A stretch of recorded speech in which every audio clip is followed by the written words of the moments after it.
Calm and collected behind the anchor desk, Martha MacCallum is a well-known figure on Fox News. Few viewers ever see the weight her life has borne away from the cameras. She had to deal with health problems, the loss of both parents, and ongoing public scrutiny. Though they didn't happen on television, these experiences influenced her.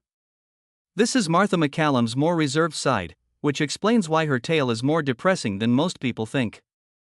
In recent years, veteran Fox News anchor Martha MacCallum has experienced a significant personal loss. She has publicly shared the anguish of losing both of her parents and considered the great influence they had on her life. The journalist, who is well known for her consistent presence on The Story with Martha MacCallum, has occasionally spoken up about family tragedies that have influenced her personal life. The Globe was astounded by her terrible account. Elizabeth MacCallum, Martha's mother, played a significant role in her early years and continued to serve as an inspiration to her as an adult. After fighting against breast cancer for over 10 years, Elizabeth finally lost her battle with the disease in April 2013. Martha and her family had to deal with the psychological effects of her chronic sickness at that time, and they relied on her close relatives to help her and each other through the demands of caregiving and treatment. During interviews, Martha recalled her mother's illness as well as her optimistic attitude and fortitude in the face of adversity. Her approach to both her personal life and her public career was shaped by her mother. For Martha, her mother's passing revealed the frailty of life and the value of family, making it more than just a personal tragedy. She has discussed her mother's commitment to family in a unique window into her inner thoughts. An instance in which Martha appeared clearly tearful on air in 2025 garnered a lot of attention. When she got a letter on air in September 2025, she assumed it was simply another fan letter. However, she discovered it was a letter from her deceased mother when she opened it. She was distraught and started crying at that very moment. Although it was a significant and intensely emotional occasion for her, it wasn't the only one. When her daughter Elizabeth, named after her mother, wrote to her again in November 2025, she had to deal with another situation. The anchor blinked back tears as she considered her family's history as she opened the envelope and read the letter. The closeness of her family was then revealed in December 2025 when her son surprised her on set with roses and a letter. But she had a difficult year in 2025. Her painful tale continued earlier in the year when her father, Douglas MacCallum, passed away, causing her to suffer yet another terrible loss. Her father, Douglas, died in March 2025 at the age of 92. In a heartfelt social media tribute, Martha talked about her father's knowledge, charm, and humor that enhanced his children's lives even before he passed away, describing him as a fantastic parent and terrific friend. She paid tribute to his Korean War service as a lieutenant in the Navy, and also emphasized how happy he was with his family, particularly with her mother. The deaths of both of her parents left Martha with a profound vacuum. At the time of her father's passing, Martha had become one of Fox News' most well-known personalities. Professionalism and poise on camera were necessary for this position. However, the anchor has frequently used these times to show vulnerability and real emotion. Throughout her miserable life, Martha has experienced many heartbreaking experiences, and she will always remember the horrifying Hamas attack. Martha MacCallum describes the uncut footage of the October 7, 2023, Hamas attack on Israel as horrific, and she provides an incredibly moving narrative of her personal experience. This was the most unsettling imagery she had seen in her whole career, she said. The video, which was presented to a group of journalists at the Israeli consulate, allowed Martha to witness scenes up close that are far more extensive than what many others have seen in filtered or incomplete clips on broadcast news and social media. The Israeli government asked her and other reporters to watch complete videos of the attack, Martha informed her audience. They were forced to view uncut material from CCTV footage taken during the commotion of that day, attackers' body cameras, and citizens' mobile phone footage. It was intended to provide them with a comprehensive visual record of the initial assault, in which hundreds of Hamas militants entered Israeli land and launched surprise attacks on kibbutzim, military installations, and civilian areas. The unedited footage was horrifying and emotionally overwhelming, and even experienced reporters felt the same impact, she said. She recalled a spooky scenario that has stuck with her ever since it was broadcast on Fox News. She recalled seeing two boys, ages 8 and 10, who were driven into their kitchen by Hamas fighters after watching their father killed by a grenade. One of the boys was hurt and confused. Martha has stated that she would always remember the boys' cries for their mother, wondering why they are still alive. She described another unsettling incident that occurred. An attacker from Hamas made a recorded call to his parents. She recounted tense and painful moments. She mentioned that several of her co-workers watched the video and experienced similar reactions, including a significant psychological toll, and that she occasionally appeared impacted as well. However, Martha has emphasized that the purpose of presenting this video is to ensure that this aspect of the narrative is not overlooked. This incident, in her opinion, was the catalyst for later conflicts. She agreed that families in the Palestinian territories are suffering. He underlined that the current state of affairs was a result of the October 7 attack. In addition to the attack's savagery, Martha's comments focused heavily on its human aspect, especially the impact on the children and families affected. She underlined in her account of what she's seen that some of the pictures featured extremely young victims whose lives were permanently changed during periods of extreme violence. Her account exuded a sense of urgency to make sure that everyone realized how serious what had happened was. Martha's willingness to be open about what she witnessed has been commended by many. She obviously wants to be a witness to these occurrences that influence how the public perceives international conflict. However, she has had to cope with the psychological and emotional effects of what she witnessed ever since she watched the film. She has had to deal with personal health scares despite everything. Particularly after witnessing her mother die from a 13-year fight with cancer, Martha MacCallum has been candid about the impact disease has had on her family and on her career. After a protracted battle, the illness took her mother's life, and her immediate family has become more focused on preventive health. It should come as no surprise that Martha is terrified. After all, her mother battled breast cancer for almost 10 years before to her death in April 2013 after receiving a diagnosis at the age of 65. Elizabeth became her family's emblem of fortitude and optimism during her protracted battle. Elizabeth kept a watchful and optimistic attitude despite the difficulties of chemotherapy and the uncertainty of her diagnoses, demonstrating a resilience that helped Martha navigate life. Martha has stressed the significance of obtaining supportive medical care and a clear plan as a result of this anxiety. At the Weill Cornell Breast Center in New York, she has commended her mother's physician for giving her comfort and control during the protracted cancer fight. "It's very comforting to have a doctor who shows you that there are tools in the toolbox and that there is a plan," MacCallum said, explaining how her mother's confidence enabled her to live a busy and meaningful life for many of her cancer years. Her mother's illness affected her in ways other than just providing emotional support. Martha and her family members decided to take charge of their own health as a result. She has prioritized being screened on a regular basis. She said in interviews that she underwent several yearly examinations, including MRI scans, mammography, and visits to a gynecologist. In addition to providing her peace of mind, it also serves as a model for her kids and helps identify any possible problems early. She and her family have benefited much from such diligence.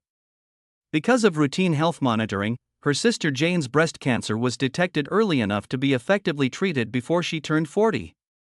The Martha household experienced very severe losses in 2013 since Cecilia, Martha's other grandma, passed away in the same year. MacCallum's children adored both women, and their presence added to a year of intense sorrow, but also a greater understanding of the legacy and life cycle. Martha's attitude to her own wellness has been influenced by these personal health scares, and she is still transparent about the changes she is implementing in her life. Notwithstanding these setbacks, Martha has faced a number of scandals throughout her career, such as being charged with spreading racial myths. Despite being a seasoned Fox News host, Martha MacCallum became embroiled in controversy after making some unexpected remarks regarding George Floyd's case. This brought into doubt the veracity of the information and the propagation of false narratives in the media. During an episode of The Story with Martha MacCallum in April 2021, she asked viewers if Floyd's death was caused by the police officer's actions or by drugs in his system, referencing claims that were being explored at the time. A contentious storyline that was then going around in some media circles claimed that toxicology results, not the excessive force employed by Minneapolis police, were primarily to blame for George Floyd's death. She discussed the tablets discovered in Floyd's vehicle and mentioned the toxicology results in her speech, suggesting that the drugs rather than the cops' actions may have been the reason for his demise. She was promoting long-standing preconceptions about Black Americans' drug use, whether on purpose or not, rather than concentrating on the police's involvement in Floyd's death. However, the idea that drugs were the cause of Floyd's death was refuted by numerous credible fact-checking organizations and medical tests, casting doubt on her claims. Despite the toxicological report indicating the presence of narcotics, official investigations concluded that the restraint was the cause of his death. Martha's concentration was misdirected, according to several analysts.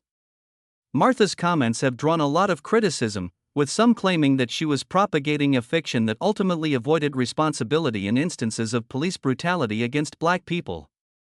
Some admirers, however, asserted that she covered every facet of the legal narrative in her remarks. Nevertheless, this is among Martha's most contentious times in her career. When she made some false remarks regarding the LGBTQ community, it got much worse. Martha is also being criticized for her false remarks about the LGBTQ rights record of President Donald Trump. Civil rights activists and media watchdogs have given it a lot of attention, claiming that her remarks misrepresented the established policy measures. The dispute stems from a July 7, 2025, America's Newsroom program in which Martha addressed remarks made by Megan Rapinoe, a U.S. women's football player, which took issue with Trump's LGBTQ record. Martha framed Trump's public remarks as neutral or even broadly supportive, claiming she had never seen or heard anything in his speech that suggested he wanted to go back to a time when LGBTQ Americans were persecuted for their identities. But the whole media reacted as soon as she said this. During the Trump-Pence administration, numerous anti-LGBTQ policies and activities were chronicled by a platform called Media Matters for America. Remarkably, Martha remained mute on her show and didn't answer this.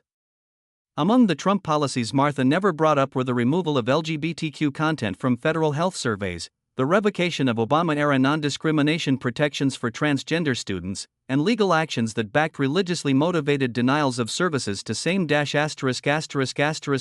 couples. Other restrictions, such as the 2017 ban on transgender people serving openly in the military, exacerbated the situation.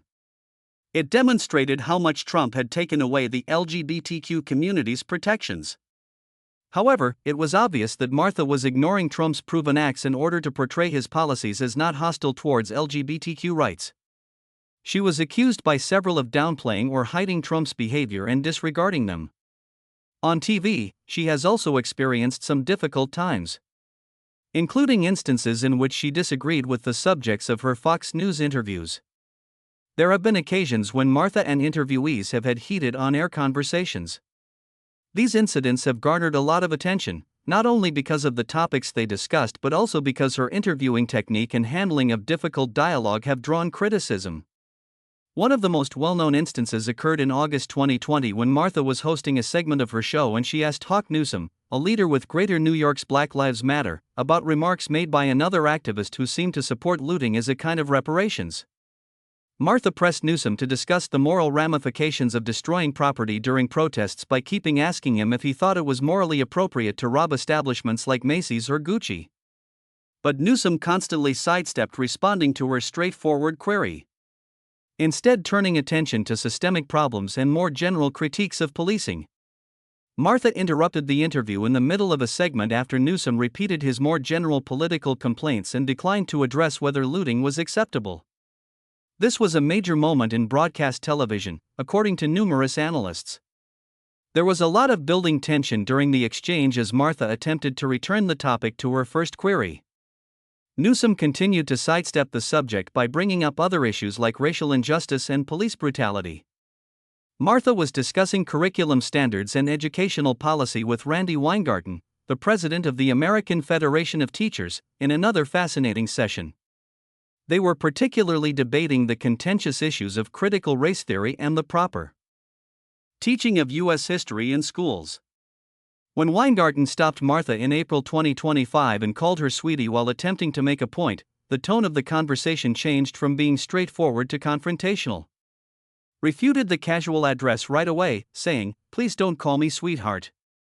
The comments, which drew a distinction between personal and professional matters, have generated conversation on social media. Martha's assertiveness was commended by some, but others questioned whether the exchange overshadowed the crucial matters at hand. They proceeded to argue about curriculum priorities, the role of the government in education, and subjects like history, reading, and numeracy as the interview went on. Martha repeatedly refuted the primary question during the conversation. Despite all, Martha's career is still going strong and she is still one of the top Fox News anchors. However, when she authored a book on the history of their family, everyone was taken aback by the tragic tale. When her book Unknown Valor, A Tale of Family Bravery and Sacrifice from Pearl Harbor to Iwo Jima, was released in 2020, Martha MacCallum opened a new chapter in her career. This book combined her own family's history with military history. Her own uncle, Harry Gray, is among the common Marines whose valor in the Pacific Theater helped determine the result of World War II and are honored in this New York Times bestseller. Long before Martha started working in media, she had a connection to the tale. When she was a teenager, she received letters from Gray while he was in the Marine Corps. These letters were full with the aspirations, anxieties, and thoughts of a young man away from home. For many years, those letters lingered in her mind, haunting her and ultimately igniting a desire to learn the whole truth about his sacrifice and devotion. Martha did more than gather historical information when she ultimately made the decision to publish Unknown Valor. She began months of painstaking research, following Marines from their hometowns through some of the bloodiest engagements of the Pacific War. These resulted in a brutal conflict at Iwo Jima and included the assaults on Pearl Harbor, Guadalcanal, Tarawa, and Saipan. Her work blended personal memories, military records, and individual testimonies. The plot revolves around MacCallum's mother's 18-year-old cousin, Harry Gray, who perished on Iwo Jima with around 7,000 other Marines. Martha vividly describes the world he left behind in addition to narrating his military experiences. She gave her audience a vivid picture of a life and era that influenced the 20th century by visiting battle sites and interviewing Gray's surviving colleagues to fill in the gaps left by time. Martha's book continues to play a significant role in her life, as do her husband and kids, who stick by her side through the painful tales. Although Martha has purposefully kept the most of her personal life private, everyone is aware that she has been married to businessman Daniel John Gregory since August 22, 1992, when they exchanged vows in a Catholic wedding at St. Elizabeth's Church in New Jersey. Born in New Jersey and a graduate of Villanova University, Daniel has established a prosperous career in business. He currently holds the position of vice president at Gregory Packaging Incorporated, a family-run business that produces Sun Cup juice and supplies educational and medical facilities. Daniel and Martha have 3 kids together. Elizabeth, the oldest of them, was born in the middle of the 1990s. In college, she studied political science, and she has even made voluntary appearances on Fox News. And afterwards held positions as political advisors. In 2021, their son Edward earned a degree in economics from the University of Notre Dame and is currently employed in finance in New York City. The youngest, Harry, maintains a more private life, but he has appeared alongside his mother on Fox shows like Cooking with Friends and on Martha's Instagram. The family, who live in New Jersey, strikes a balance between Martha's prominent media work and her private life at home. There haven't been any significant public problems in their marriage, despite the rumors. Martha MacCallum of Fox News has a tragic story that makes us sad and serves as a reminder of the difficulties she has encountered. Which of these stories, from workplace disputes to losing her parents and fearing cancer, do you think is the most shocking? Please share your opinions in the comments. We appreciate you watching this video, and we hope to see you in the next one.